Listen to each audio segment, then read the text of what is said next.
No, hát sziasztok, nagy szeretettel köszöntök mindenkit. Hát arra gondoltam, hogy készítünk egy minimál telepítős videót, hogy bemutassuk mi az, hogy valóban minimál telepítés és egy gyenge gépre ne ajánlossunk már KDE-t, meg Gnomos, meg Deepin felületes, 800 terabájtos helyigénnyel ellátott, mit tudom én, milyen 16 giga RAM-ot kérő distrókat. Tehát most megmutatom, hogy az én jelenlegi Peppermint OS-emen konkrétan 800 megabyte RAM memória fogy, és 5 gigabyte helyet foglal maga a rendszer, ami nem tűnik sontnak, de látszik a folyamat kezelőből, és egyébként érezhető is, hogy egy kicsit lassú maga a rendszer. Ez egy nagyon szépen összerakott XFCE egyébként, és hogyha megnézzük a beállításokat, akkor gyakorlatilag látszik, hogy bár mindent be tudok konfigurálni, és a program kínálatból érződik, hogy igazából semmi nincs fent, de egyszerűen nem elég responsív, nem elég gyors, egy picikét lomha maga a rendszer. Nyilván nem véletlen, mindjárt meg is mutatom, hogy miről van szó, nyomunk egy hard infót, és ebből mindenki látni fogja, hát pont nem ezt akartam elindítani, mindegy, elindítjuk akkor terminálból. Azt mondja, hogy Peppermint OS, Intel Pentium CPU, G863 GHz, egy fizikai proci, két maggal, tehát két szálas végrehajtás, 8 GB RAM, és ugye ez DDR3-as memória, illetve hát nyilván mindenféle fajta integrált dolgok vannak rajta, meg egy ilyen AMD-s kártya. Na most sejteni lehet, hogy nem egy csúcskategóriás gépről van szó, finoman szólva. A fogyasztásból pedig le lehet szűrni, hogy hát, igen, csak oda van szerencsétlen gép. Tehát nem egy full extrás, mindenféle feature-ökkel telepakolt oprendszert kellene javasolni. Főleg nem a legmodernebb rendszereket, hiszen egy mai modern rendszer egy mai modern gépet kér. Tehát nyilván, aki életében először telepített egy KDS vagy Gnomos Ubuntu-t, annak az egész világ Ubuntu. Erre azt szokták mondani, ha van egy kalapácsod, akkor az egész világ szög. Tehát próbáljunk meg egy olyan vonalon elindulni, ami majd közben beírom a df-h, ugye, hogy lássuk, hogy egy 5 GB-ról beszélünk, helyem lenne, 500 gigás vinyóm van, ez egy régi mágneses vinyó, ez egy régi gép, tehát egy abszolút egy klasszikus, hagyományos telepítés, ezen nem nagyon férne el a Windows. Nyilván lehet választani egy ilyen csicsás rendszert, azért, amiért én is, mert full extrás és teljes kényelmet ad. Viszont cserében némi kényelmetlenséget kapunk, egy nagyon responsív és kényelmes, gyors rendszert. Mi hangzik el a legtöbbször? Webböngésző, Facebook, YouTube, meg csak olvasgatni akarok. Ennyi, hogyha nem gamer gépre van szó. Úgyhogy én telepítettem előre, ez most nem tudom a fájlkezelőben látszani fog-e, de tehát én már készítettem egy Devuan minimál telepítőt, és no, hol van? Kellékek. Csak. Tehát itt van már előkészítve egy Devuan 5.0-ás Daedalus telepítő, ami ugye a legújabb, vagy a jelenlegi aktuális stabil kiadás, és hát erről lehetne beszélni hosszan, hogy milyen telepítők vannak. Ugye, hogyha behozzuk a Devuan weboldalát, akkor ott meg lehet nézegetni. Én a legkisebbet szedtem le. Újraindítom közben a gépet, hogy haladjunk azzal is. Jó, és akkor mindjárt nyomunk egy boot menüt. Ugye nemrégiben szányra kapott a hír, hogy a Microsoft elkezdi letiltogatni a régi processzorokat, tehát akik egy ilyen gépre is képesek voltak felbarkácsolni, felkókányolni a Windows-t, az hamarosan letiltásra kerül, vagy már letiltották ugye a processzort, ami biztos, hogy a Windows 10 támogatása is megszűnik 2025-ben, illetve jó pénzért majd lehet kapni frissítéseket, és várható, hogy valószínűleg azért a biztonsági frissítések majd nem szűnnek meg azért azonnal, hiszen például ott volt a Windows 7 is, nagyon sokáig voltak rá frissítések. A lényeg, hogy van egy hard drive-om, egy USB-s hard drive-om, amit én ilyen külső pendrive-ként használok. Ez egy olyan Western Digital hard drive, amit látunk, hogy hagyományos BIOS módban, tehát VDC felirattal itt el tud indulni, vagy UEFI-vel. Nyilván én a VDC-t fogom indítani. és be is jött a telepítő, amit én korábban kiírtam, ez egy minimál net install. Tehát ez azt jelenti, hogy pont annyit tartalmaz, ami ahhoz kell, hogy elinduljon a gép, és utána netről tudunk telepítgetni, amit akarunk. Na most, amit itt felajánl, amit itt látunk, az gyakorlatilag egy többféle lehetőségből álló telepítési metódus, gyakorlatilag majdnem mindegy, hogy a szövegest vagy a grafikust választjuk. Én most a szövegest választom, de gyakorlatilag nincs nagy különbség a grafikussal, annyi, hogy az a szemnek talán kényelmesebb. Ugye akik haladók, azok itt tudják választani az Expert Installt is, illetve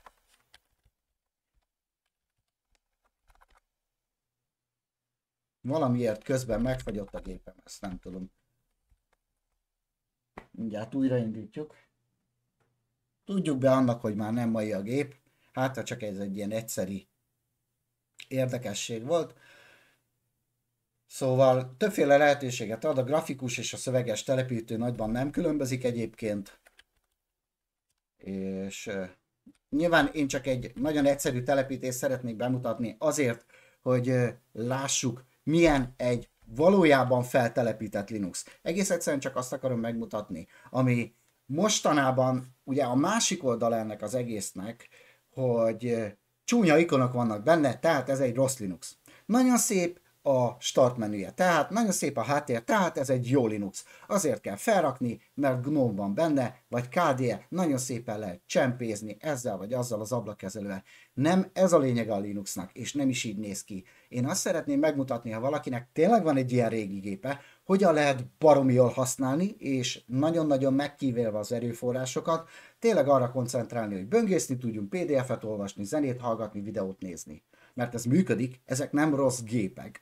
De hogyha egy mai modern rendszert rakunk fel, akkor hajlamosak elég könnyen meglassulni, akár meg is halt az egész rendszer, hiszen olyan technológiát alkalmaz egy új rendszer, ami nem fut ezeken a gépeken, vagy nem bírja, ezért írtja le egyébként a Microsoft is nagyon sok esetben a régi procikat. No, nézzük, maradunk a hagyományos installnál, ugye itt többféle lehetőséget tudunk választani, van olyan is, hogy beszédszintetizátoros mód és automatikus install, rescue mód, ugye ez a Windowsban is megtalálható biztonsági mód, illetve hát a haladóknak nyilván az Expert Install. Én azt mondom, hogy megyünk egy ilyen sima telepítővel.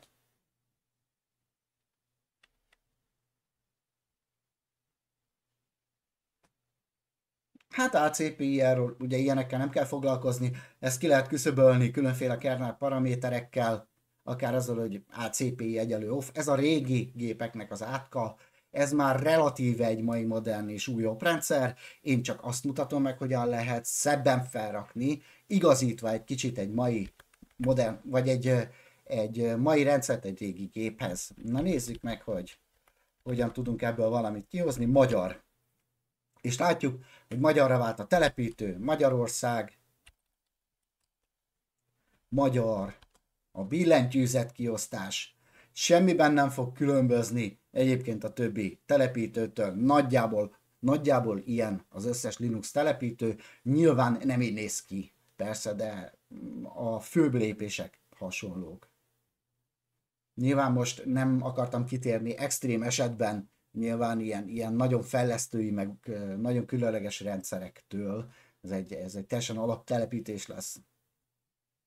Hogyha valakinek van egy régi gépe, és nincs rajta már olyan adat, amit esetleg sajnálna, akkor nagyon nyugodtan lehet próbálkozni, tehát nem kell azzal kínlódni, hogy próbálkozás helyett egyből kérdezgetünk a fórumokon mindenfélét, mert lehet, hogy rossz szemmel néznek az emberre, hogy arra sem voltál hajlandó, hogy megpróbáld. Tehát, hogyha van egy olyan géped, ami nyugodtan lehet kísérletezni, és nincs veszteni valód, akkor nem kell félénk módon kérdezősködni, nyugodtan vágj bele, ha nem megy, akkor nézd meg a Google-ben, ha nem megy, kérdezz. Tehát ezzel nincs semmi gond. Helyetted senki nem fogja felrakni, ez egy nagy igazság. Tehát egyébként kell egy minimális affinitás. Szerintem nagyjából rólunk Linuxosokra elmondható, hogy azért használjuk ezeket a rendszereket, mert megpróbáljuk a lehető legtöbbet kihozni a gépből, a gép lehetőségeit a lehető legjobban akarjuk optimalizálni. Nagyjából ez a lényege, tehát nem egy csoda eszköz. Most azt szeretném akkor ezzel a videóval bemutatni, hogy mennyit is foglal például egy minimálisan telepített Linux. Ez a Linux ugyanaz, mint amikor XFCE rendszerrel telepítem a Peppermint OS-t, csak az tele van nyomva egy csomó kényelmi funkcióval, amit én szeretek, és azért volt az felrakva, illetve az MX Linuxot is azért szeretem, mert nekem már nem kell telepítgetnem szinte semmit. De hogyha hajlandók vagyunk egy kicsit tanulni, akkor egy sokkal egyszerűbb és gyorsabb rendszert nyerhetünk. Képzeljük el azt, hogy akarunk olvasgatni PDF fájlokat, zenét hallgatni, igazából nem kell semmi csicsa. Na nézzük, és akkor ugye ilyenkor mered a hajam az égnek, mikor azt mondják, hogy rak fel a legújabb GNOME Ubuntu, tehát hogy azonnal meg fog halni egy ilyen gép, tehát el se bírja. Ja, hát RAM van benne, igen, szerencsém volt abból a piacon, tudtam venni még RAM-ot, DDR3-as RAM-ból azért, hát közi. Tök mindegy, mennyit raksz bele, ez lassú marad. Gép, név, hát teljesen mindegy, tartományt nem írok.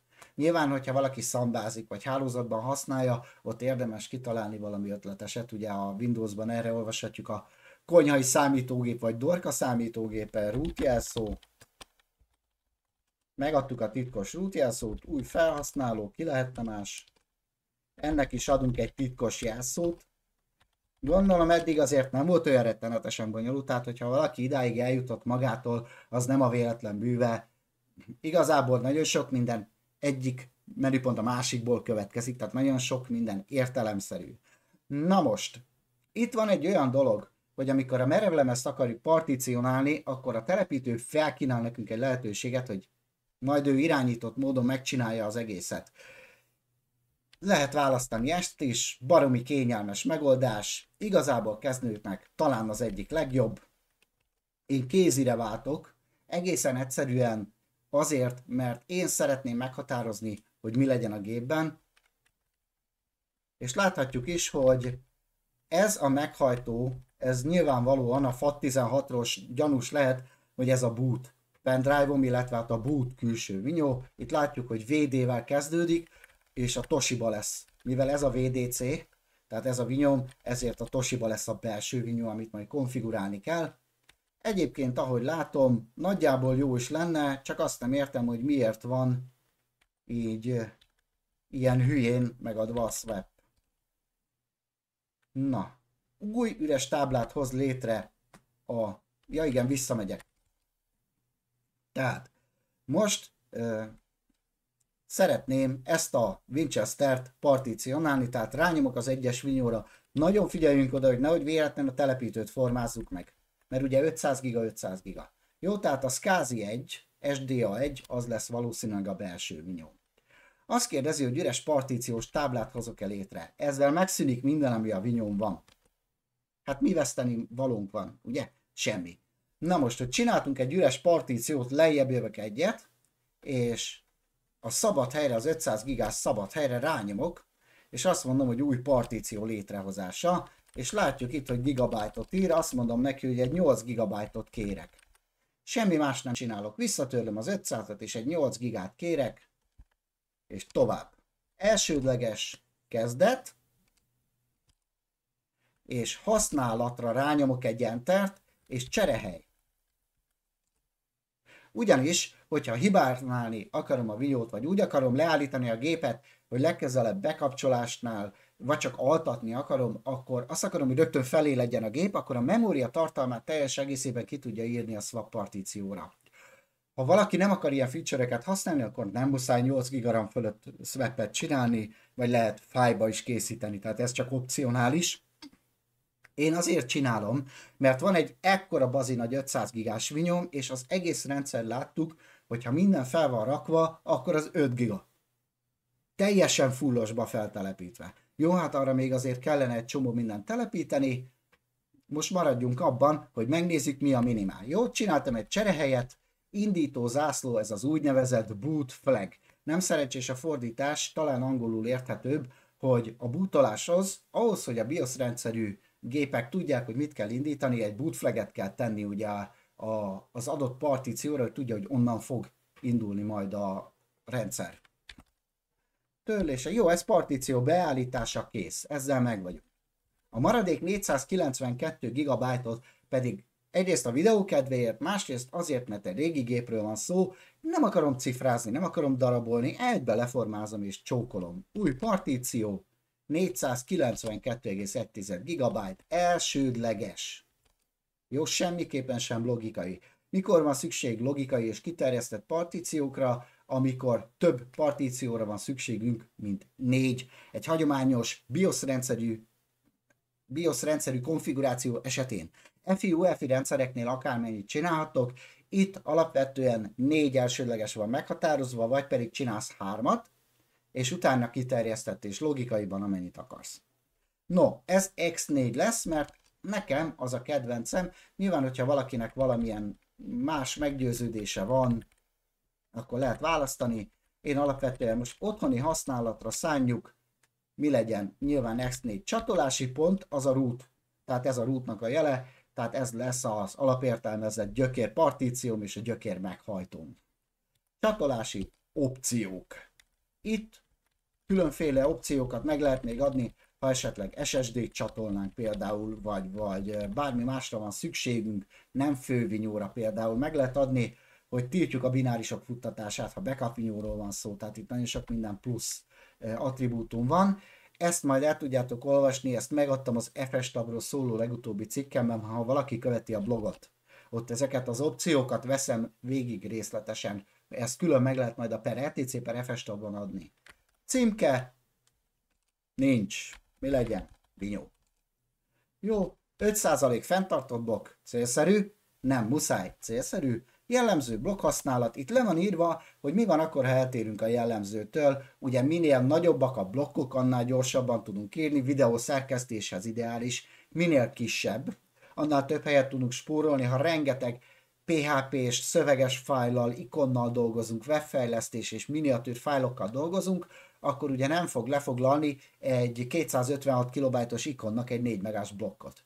De igazából otthoni használatra egy kezdő felhasználónak, amiről most beszélünk, ott erre nem nagyon van szükség. Most viszont erre szükség van, indító zászló be. Jó? Tehát rányomunk, hogy boot flag. Ugyanis enélkül nem fogja tudni a rendszerünk, hogy honnan kellene bebootolni. Partíció beállítása kész. A videó alatt meg fogok adni egy cikket, hogy hogyan bootol egy számítógép, és miért van szükség a boot flag megadásra, és mi ez a rendszer, ami erre ki van találva. Jó, változás mentése, tehát particionálás lezárása és változások mentése. Ha valaki nagyon idegenkedne a képernyőtől, annak mondom, hogy lehet választani a grafikus metódust is, a grafikus installert, pont ugyanezek vannak benne, csak annyi, hogy csicsásabb. Jó, formázásra kijelölt partíciók, látjuk, hogy SCSI 1. Lemezekre írjam a változásokat, balra megnyomom a nyilat, és igen. Jó, tehát nagyon figyeljünk oda, nekem egyszerűen sokszor a rutinból fakad, hogy leformázom a boot partíciót, vagy magát a boot médiát, mert nem nézek oda. Persze, csináltam már 500-szor. Pont az 501-nél lesz az, hogy enter. Kezdheted előről, be kell dugni a másik számítógépbe, megint kiírni a boot CD-t, tehát figyeljünk oda, 2-3-szor nézzük meg. Sajnos előfordul, főleg a rutin a legveszélyesebb. Mert az ember hajlamos arra, hogy jó, tudom én ezt. És most majd arra leszek kíváncsi, mekkora a különbség egy fullosan telepített rendszerhez. Arra akarom felhívni egyébként a figyelmet, hogy egy így feltelepített Linux rendszer az egy komplett Linux operációs rendszer. Tehát nem az a Linux, amikor hatalmas nagy csillogó, izgőmozgó bizgerentyűkkel a háttérben bejön egy nagy ablak, ikonokkal, képernyő kímélővel. Nem az a Linux, nem az alapján kell választani, hanem hogy mennyire stabil, milyen csomagok vannak hozzá, régi géphez mennyire passzol, tudom én ezt normálisan használni a laptopon, az asztali PC-n. Alapvetően erről a Debian vagy Devuanról el lehet mondani azt, hogy például jellemzően régi gépekre és asztali PC-kre telepítem szívesebben, laptopokra érdemes mondjuk egy MX Linuxot inkább kinézni, hiszen abban már nagyon sok minden integrálva van, és azok valószínűleg ennél erősebbek. Egyébként ezekben is ugyanúgy megvan a lehetőség, hogy telepítsünk firmware-eket, olyan drivereket, amelyek alapból esetleg nincsenek benne a telepítőben. Sőt, a Peppermint OS-nek van egy 145 MB-os telepítője, ami ugyanígy netről fel tud mindent telepíteni. A Debian telepítők valamivel nagyobbak, azok ilyen 400-500 mega körül vannak. A Peppermint OS ugyanígy fel tudja a minimál Devuant rakni, csak abban már vannak firmware támogatás hozzá, ott csuklóból tudsz telepíteni is ilyeneket, én úgy tudom az elején fel is ajánlja, bekeresi, és ha felismeri, hogy egy laptopról van szó, akkor azt hiszem Broadcom meg a többi drivert, amilyen nagyon-nagyon problémás szokott lenni, azt fel tudja dobni, fel tudja ajánlani, és meg is csinálja. Úgyhogy nyilván ezeket érdemes átgondolni, hogy mégis melyik gépre mit. Én azért mondom a Devuant, mert ez egy régi asztali gép, és látni fogjuk, hogy ha nem a kényelmi szempontok dominálnak, akkor mennyire egyszerűen lehet használni adott esetben egy gépet. Nyilván azt látjuk, hogy hát nem fénysebességgel megy, ez finoman szólva sem az a kategória ez a gép, viszont tökéletesen lehet használni. Tehát ezzel videózni lehet, ezzel nem csak böngészni lehet, de egyszerre több mindent szövegszerkesztőnek nyomtatni, van itthon szkennerem, tehát nem kell a főgépemet terhelni, miközben amúgy is lenne más dolgom, hanem ezt szépen itt a sarokba bekapcsolom, ha szkennelni kell, vagy bármi más nyomtatni, ez bőven el van ott a háttérbe, vagy töltögetni. Ugye nagyon sokan használják média szervernek, torrentezni, bármi erről nem beszélünk, ugye nem támogatjuk hivatalosan az illegális dolgokat, de barátom mesélte, hogy van, akit ismer, aki használ ilyet, mind ismerjük ezeket a sztorikat. A lényeg, hogy nagyon sokféle felhasználása van, és amikor elindítunk egy live rendszert, akkor azt látjuk, hogy eltűnt mondjuk 1,5 gigabyte a rendszerből. Na most, hogyha van összesen 2 vagy 4 gigabyte-od, akkor egy borzasztó élményed lesz a Linux-szal. Holott mindenki azt mondta, hogy sokkal gyorsabb és mennyivel kényelmesebb. Na most az érdekes lesz, hogy meddig fog tartani egyébként ez az alaprendszer telepítése. Lehet, hogy lenne értelme megállítani itt meg pillanat megállítani esetleg a videót, és aztán visszatérni a videózáshoz. Illetve hát nem tudom, hogy mennyire halad gyorsan a dolog. Elvileg ez nem egy lassú Winchester, és ennyire nem lassú maga a gép, tehát ezt azért nem indokolja semmi. Ezzel rengeteg régi 3D-s lövöldözős játékkal, Open Arénával és hasonlókkal játszottam, tehát egyébként retro shooterekhez, retro játékokhoz is használom, tehát ennyire azért nem szokott lassú lenni. Nem tudom, hogy ez esetleg a telepítésnek köszönhető-e. Úgy emlékszem egyébként, hogy a Peppermint OS-nél is hasonló volt egyébként a sebesség. Sajnos ezek ennyit tudnak. Tehát alapvetően nem igaz az, hogy a Linux az gyorsabb lesz a géped, tehát hogy gyorsabb lesz a géped. Viszont az igaz, hogy fel lehet telepíteni kisebb igénnyel, és egy gyorsabb rendszert tudsz magadnak ténylegesen fabrikálni. Kibontás login.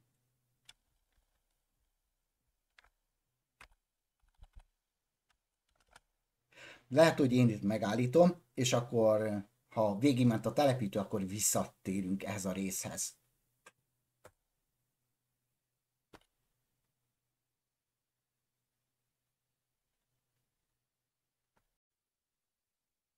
No, hát közben végére értünk a telepítésnek, ugye egyszer belefagyott a telepítésbe, remélem, hogy nem halt meg közben a számítógép, hát ugye nem mai jószág szegénykém, haladjunk tovább. Tehát, hogyha végigértünk az alapcsomagokkal, ugye akkor kiválasztjuk a Devuan tükört, ahonnan szeretnénk telepíteni. Na most legutóbb nekem ezzel a kettővel nem sok szerencsém volt, voltak kisebb problémák, és aztán nem mindig jött vissza, úgyhogy én a legfősőt választom.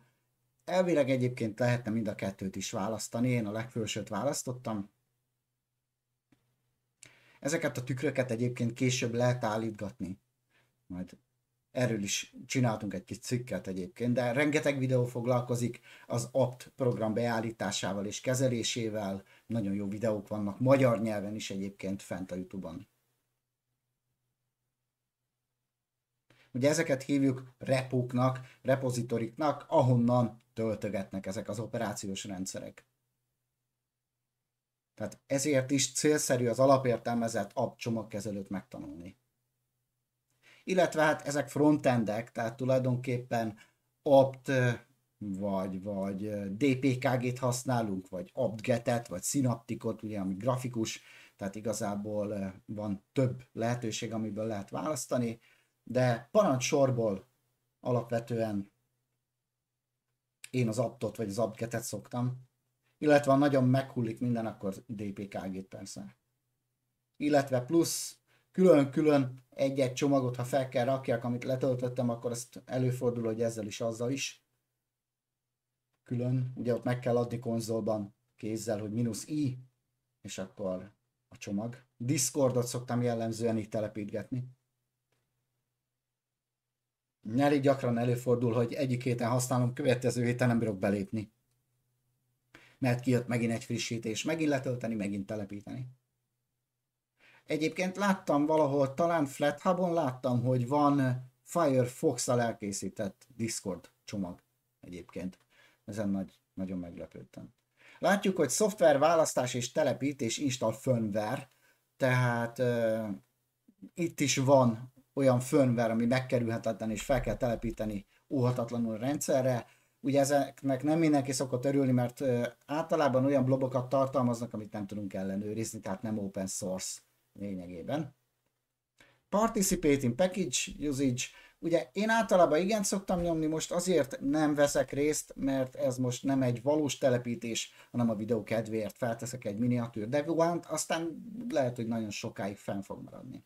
Jó, ez a program, ami itt most bejött, ezt majd még meg fogjuk külön nézni, konzolból ide vissza lehet jönni, és látjuk, hogy itt van XFCE, Mate, Cinnamon, Gnome, lehet telepíteni kompletten mindenféle fajta grafikus környezetet. Devuan Desktop Environment-et kiveszem, az XFCE-t is kiveszem. És csak a szokásos rendszereszközök maradnak. Itt van, ha valaki webszervert, vagy csak SSH szervert akar, vagy konzol kell ugye haladóknak, akkor fel lehet telepíteni. Most kiveszek mindent, és így megyünk tovább. Nyilván, hogyha XFCE-t választunk, akkor azért, vagy valamelyik nagyobb felületet, akkor azért úgy várni kell rendesen a gép előtt, amíg elindul. Elvileg ez a fájdalommentesebb, meg én személy szerint is nagyon kíváncsi vagyok, hogy az új 5.0, azt még nem néztem meg, hogy maga a Daedalus telepítve mennyit foglal minimálban. Én arra számítok, hogy egy ilyen 1,5 gigára fel fog menni, tehát egy ilyen 1,5 giga tárhelyet el fog azért foglalni, meg hát nem tudom, legutóbb 45 megabyte RAM-ot foglalt a grafikus környezettel együtt memóriából az IceVM.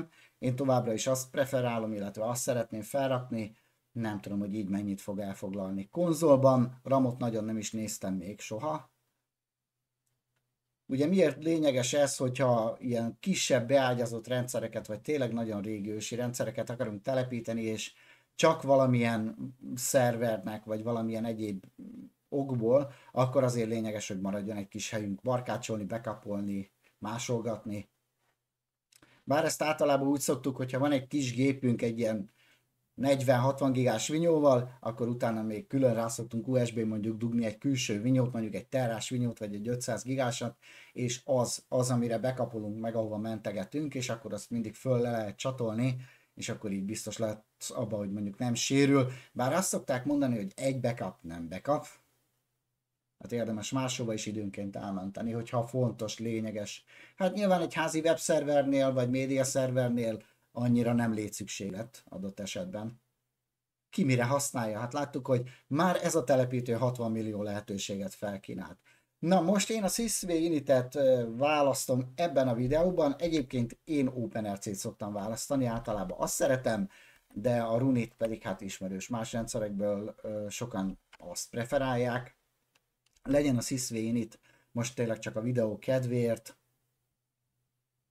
Én magamnak egyébként OpenRC-t raknék. Tud párhuzamosan például folyamatokat bootolásnál indítani, tehát egy jóval gyorsabb, mint a SysV Unit. Viszont a SysV Unit pedig ugye, mint tradicionális init, így sokkal nagyobb áttekintetőséget ad, jóval gazdagabb a leírása, dokumentációs részét, ugye könnyebben megtaláljuk a neten, cserébe régi, tehát esetleg lehet azt mondani, hogy nyilván elavult, nem valami modern, de hát most egy szervernél például teljesen lényegtelen. Vagy egy műhelyben tartott barkácsgépnél olyan lényegtelen. Na, ez viszont lényeges. Telepíti a GRUB rendszer betöltőt az elsődleges merev lemezre? Igen. Eszköz kézi megadása nyilván a Toshiba lesz, és nem a VDC. GRUB install dev SDA futtatása. Ugye egy vinyó van. Alapvetően, hogyha egy másik rendszert is be akarunk vele kerestetni ilyenkor, az lehet, hogy nem fog venni. Erről írtam egy cikket, hogy letiltották az Autopróbot az újabb grubokban.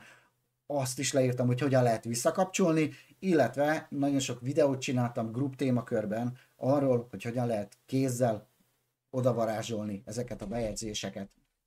Jó, azt mondja, hogy installation complete, nyomjak egy továbbat.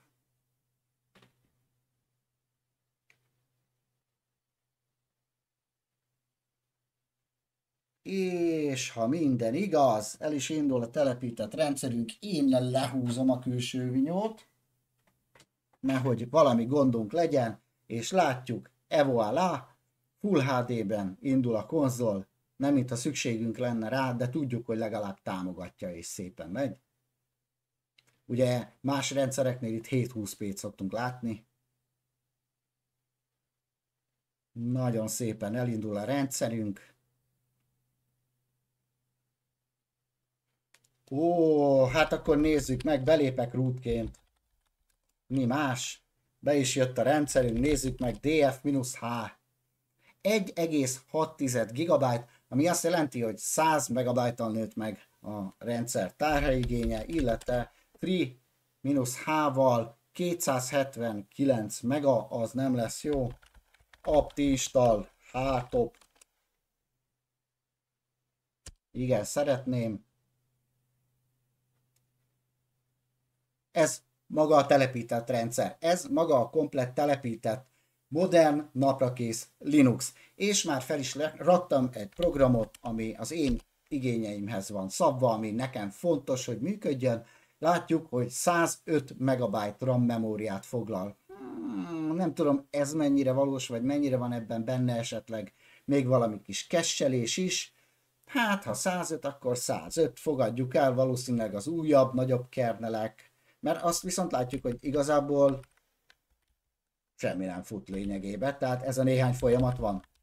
Tehát naplózás van, a terminálok elindultak, a dbus daemont látjuk, meg a DHCP klienst. Azt már tudjuk, hogy net ezek szerint van, mert tudunk installálni, tehát akár fel is rakhatnánk egy Linux-et mondjuk, vagy egy Linux 2-t. 236 MB. Na várjál. Task cell. Jegyezzétek meg ezt a parancsot, hogyha úgy döntötök, hogy kell egy komplett asztali operációs rendszer, itt van a csomagválasztó. Bepipálod, elindítod, fölmegy. Na most, amit meg akartam mutatni, van egy olyan opció alul, hogy laptop. Ez visszatérő probléma állandóan, hogy neked laptopod van, nem jó a telepítőd. Elsőre felrak egy sima rendszert. De hogyha ez egy laptop, elsőre laptopokat úgy szoktam, hogy kábellel telepítek. És utána, hogyha nekem ténylegesen arra van igényem, hogy ez laptopként funkcionáljon, felrakom a laptop összetevőket. Jó, innen én most kilépek, és azt mondom, hogy apt install iceware 248 MB, azt írja. Látjuk, hogy egyébként ez a gép nem rossz. Kifejezetten gyorsan leszedi, kicsomagolja, telepíti. Tehát amúgy ezzel a géppel nagyon jól el lehet dolgozni, böngészgetni, olvasgatni a neten. Például, ha valaki programozni akar, vagy nemrégiben beszéltünk az SDL interfészről, ugye mostanában SDL2. Hogyha valaki programozott régen DOS-os játékokat, akkor ezzel az SDL-en nagyon könnyen tud csinálni ugyanúgy játékokat, hogyha valaki például ezt szeretné próbálgatni, vagy csak egyszerűen gyakorolgatni, ismerkedni a Bash-sel, a C-vel, C++-szal, vagy bármilyen más nyelvvel, akkor erre nagyon jó lehet egy ilyen gép. És főleg most aktuális, mikor mindenhol, minden újságban arról olvasunk, hogy gépek millióit kell majd a kukába dobni, mert teljesen használhatatlan lesz. Ez így baromi jól hangzik, meg nagyon jól el lehet vele adni egy informatikai portát. Az más kérdés, hogy ez egyáltalán nem szakmai.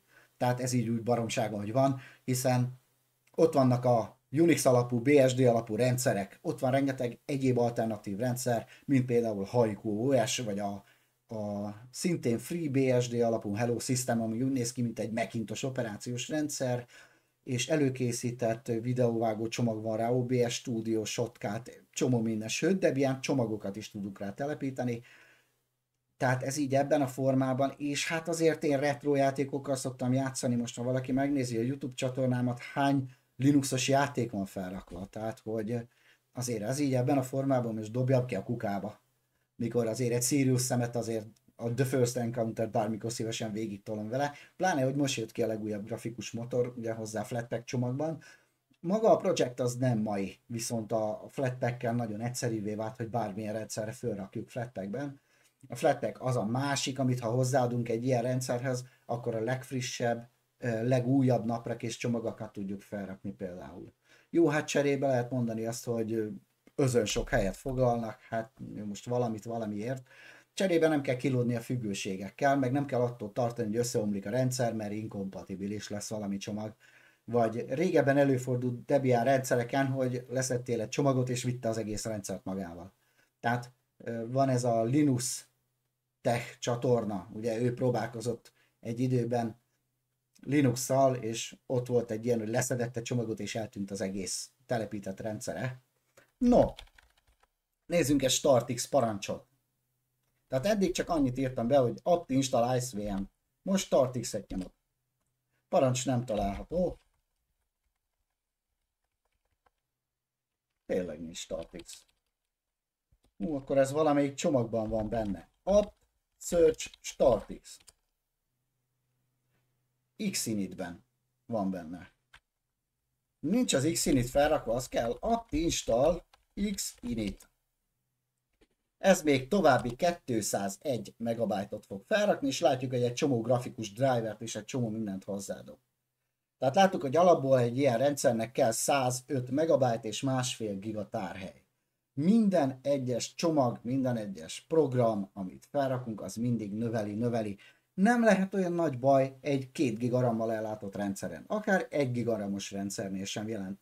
Erre vagyok majd egyébként kíváncsi, hogy ez az 5.0-ás, ez mennyit fog megenni, ugyanis utoljára én az S2-t telepítettem, ugye 45 MB RAM használattal grafikusan, és erre leszek kíváncsi, hogy ez így mennyit fog foglalni. Nyilván nem 800 MB-ot, meg hát egyébként is egy ilyen minimál rendszer telepítés szokott ilyen 300-400 megát elfoglalni.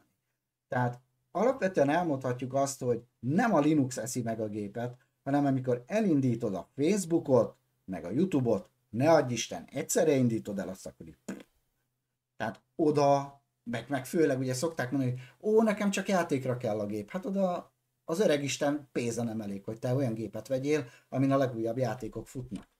Na most letörlöm a képernyőt Ctrl-L-lel és StartX-el elindítjuk. Et voilà! Nézzünk egy konzolt, és top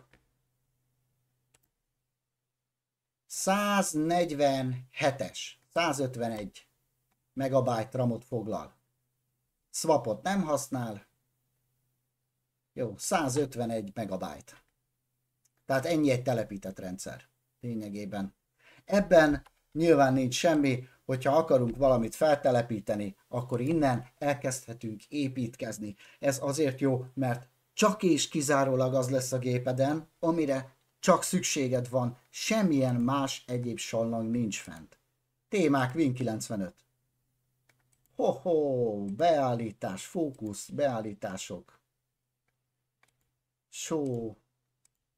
Hát ebben nem megyünk bele, mert ez reggelig tartana. Itt aztán van minden. Na, de pofás. Ezzel úgy el tudok szintén játszani, tehát azért így elviszi az embert.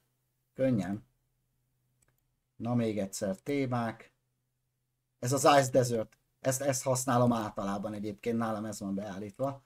Nagyon kényelmessé teszi a használatot. Nyilván innentől kezdve elkezdjük használni a Google-t, az internetes keresőt, hogy ki mit szokott egy minimál rendszerre még felrakni, vagy mit érdemes. Apt Search, én megkeresem például a NetSurf webböngészét, hogy megvan-e, és azt írja, hogy megvan, apt install. Nem voltam benne biztos, hogy benne lesz. Common, GTK, hát legyen akkor a GTK. Ja, 14 megabyte kerül felhasználásra.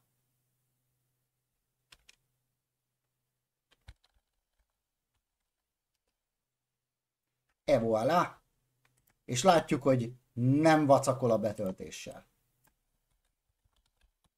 Nyilván cserébe ez egy buta böngésző.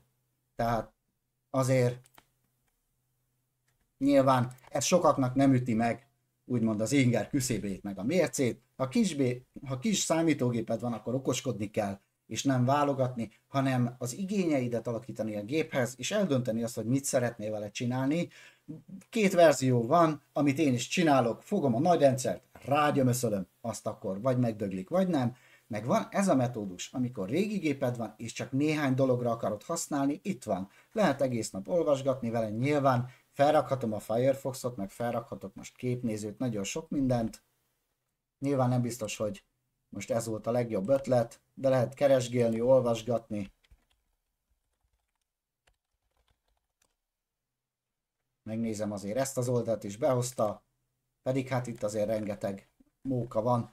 Nyilván nem ez az egyetlen minimál böngésző, meg hát nagyon sokféle webböngészőre rá lehet keresni. Innentől kezdve gyakorlatilag bármit felrakhatnánk a gépre. Én még egy Midnight Commander-t szoktam, nekem azt engedhetetlen ahhoz, hogy normálisan használjam a számítógépet, de felrakhatsz gyakorlatilag bármilyen Nathan Wallpaper settert, vagy akármit, például a háttérgépek állításához. Tehát gyakorlatilag most kaptál egy üres gépet ezzel. Nézzük meg azért a Midnight Commander-t, és látjuk, hogy itt azért szépen el lehet böngészgetni a számítógépen. Jó, innentől kezdve pedig teljes egészében csak rajtad múlik, hogy mihez szeretnél kezdeni a gépeddel. Nyilván, ha egy kicsit hajlandó az ember tanulni, meg olvasgatni, akkor kap egy ilyen szépen futó, responsív rendszert. Össze lehet mérni azzal, ahogyan az én számítógépem az előbb futott, meg ahogyan most fut, ég és föld a kettő között a különbség. Most elindítok egy zenehallgatást, meg megnézem azt a 3-4 weboldalt, ami esetleg érdekel, és már nem a főszámítógépemet használom ilyen szolgai feladatokra, hanem arra van egy ilyen 1000 éves vacak kis gépem, amit bekapcsolok. Kis használat után látszik, hogy 173 megabájtot használ, nyilván még be kell kapcsolni a swap-et, felmountolni, FS-tabban lehet álligatni egy kicsit a rendszeren, vagy egy modernebb, egy kicsit jobb vagy ablakkezelőt felrakni, tehát ez az IceVM azért elég fapados, vannak nagyon jó úgynevezett tilling ablakkezelők, amik mostanában nagyon-nagyon menők, kinek mi kényelmes, LXDE például, azt is nagyon sokan szeretik, és az már jóval fejlettebb ennél, az például nagyon sok kényelmes beállítási lehetőséget ad. Én csak azt mutattam meg, hogy itt például nincs login manager, tehát hogyha most belépek a saját felhasználói nevemmel, akkor azzal jelentkezett be kilépés. Ez így működik, hogy most én innen kilépek exit-tel, belépek a felhasználómmal. Ugye alapesetben root-tal nem böngészünk, nem garázdálkodunk az interneten, root-tal csak telepítünk. Itt valaki, hogyha élelmes észrevette, nincs sudo. Tehát írták is, hogy egy időben ugye bugos volt, új veszélyben az internet, meghal a Linuxosok népe, mert feltörik, hát nekem nem volt fent például. Na most ilyenkor mi van? Tehát ugye látjuk, hogy felhasználóként belépve például 159, hát 160 megabyte RAM használatot jelez, tehát így se lett nagyobb, nem hogy nagyobb, még kevesebbet foglal, előről kezdi ugye a grafikus sessiont. Erről sokkal többet nem tudok elmondani, akit érdekel a Linux és régi gépe van, én annak azt javaslom, hogy így tegye fel, tanulgassa, az apt-ból mindent elér, és a másik pedig, ami úgy nem elfelejteni, ugye külön mondtam, hogyha esetleg elmaradt volna valamilyen csomag, innen még mindig tudsz válogatni, és nagyon helyesen tudod feltenni ugye ezeket a csomagokat, mert az LXD, LXQT is például elő van neked készítve, és azt a csomagrendszert kapod meg, amiben benne vannak a különféle, a distro, a Devuan csapat által például előkészített mókolás már benne van, tehát olyan kényelmi funkciók, ami alapesetben nem biztos, hogy a gyári csomagokban benne van, sőt biztos, hogy nincs benne. Én köszönöm szépen a figyelmet, ennyi lett volna ez a kis videó, kicsit hosszúra nyúlt talán. Ennek egyetlen egy oka van, hogy most már gyakorlatilag zsinórba azt látom, hogy valaki fejön egy 1,6 GHz-es Celeron laptoppal, 2 GB RAM-mal, és akkor ó, tegyél fel, Ubuntu tegyél fel, GNOME-mal, nagyon hasít nálam. Igen, neked van egy i9000-es, mit tudom én, 800 GHz-es géped, egy 16 tárás NVMe meghajtóval. Jó, végülis oké. Csak nem mondjuk hülyeséget olyan embereknek, aki szegényként tényleg hát próbálna valamit kezdeni a gépével, és ő lehet, hogy Zorin OS rakják fel. Hát a Zorin OS az szerintem nem áll meg gigaram alatt. Ami egyébként rendben van, modern technológiák, új librarik, persze, tehát minél kényelmesebb, vagy annál több minden kell. Például ugye most rákeresek arra, hogy App Search Flatpak. Hogyha játékokat akarsz a Flatpak csomagokból felpakolni, akkor itt fel kell nyomni mindent szépen. Shift Page Up, Page Down-nal lehet lapozgatni így a konzolon. Ott van, fel kell tenni a Flatpakot, és utána szépen IceVM-be lehet nyomatni föl a csomagokat, akár konzolból is. Tehát nem kellenek ehhez külön grafikus programok, itt le van írva.